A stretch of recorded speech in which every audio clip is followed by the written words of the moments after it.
อีแพงทองมันร้ายนะมันคิดจะใช้พ่อมันเพื่อเข้าหาพ่อเจ้าผีบริวารที่สิงในตัวลือชาก็ไปผุดไปเกิดแล้วเจ้าจะทำอย่างไร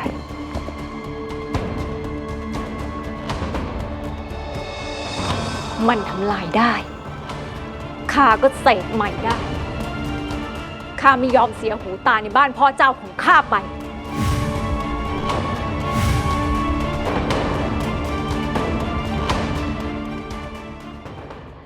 หนูวันหลังพาวิเข้าไปเยี่ยมพ่อที่บ้านบ้างสิพ่อคุยกับหนูวิเขาสนุกดี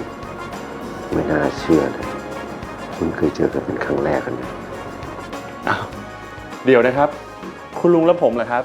นี่ตกกระป๋องแล้วเหรอครับเอาละไปทานข้าวกันเถอะหนูวิเขาหิวแย่แล้วมั้งงั้นวิลานะคะไว้วันหลังวิจะมาเยี่ยมใหม่สวัสดีค่ะ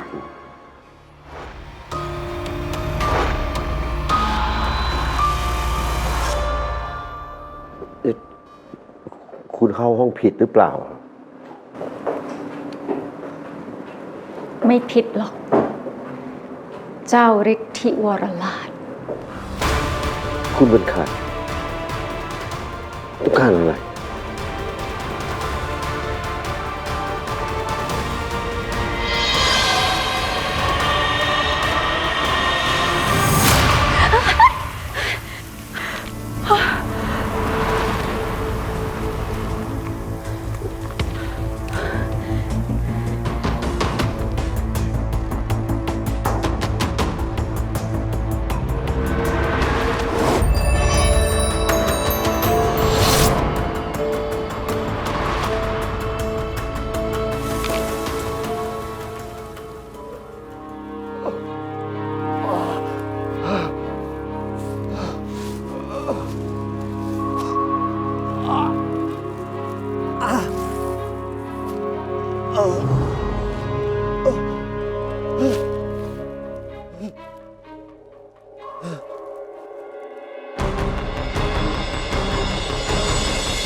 ช่วยผมด้วยช่วยผมด้วยช่วยด้วย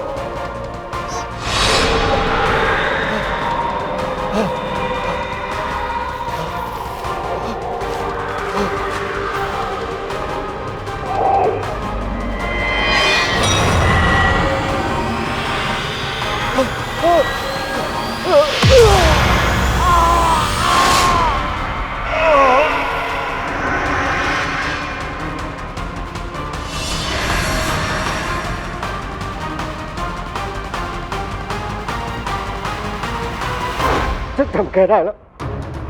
ฉันเคยเจอแกในป่าแกจะมาทำอะไรฉันอีกออกไปนะ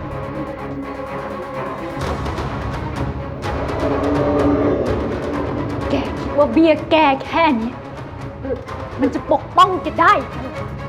อย่าอย่าอย่าอย่าอย่าอย่า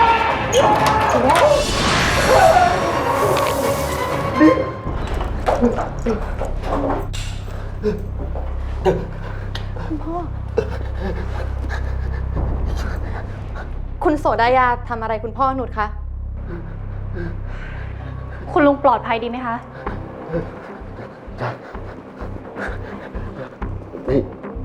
พ่อจำผู้หญิงคนนี้ได้พ่อเคยเจอในป่าตอนที่เครื่องตกเขาทำของใส่พ่อ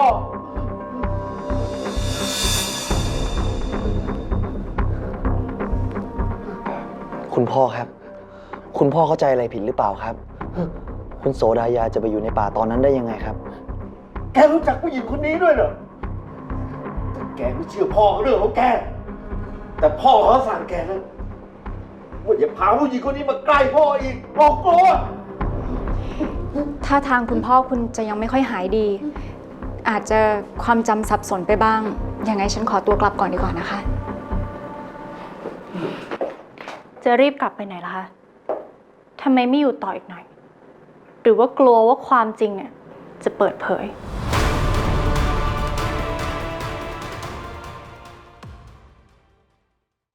แอป CS3 Plus ดูสดและย้อนหลังฟรีได้ที่แรกดาวน์โหลดเลย ไม่อยากพลาดละครสนุกกด subscribe เอาไว้นะคะ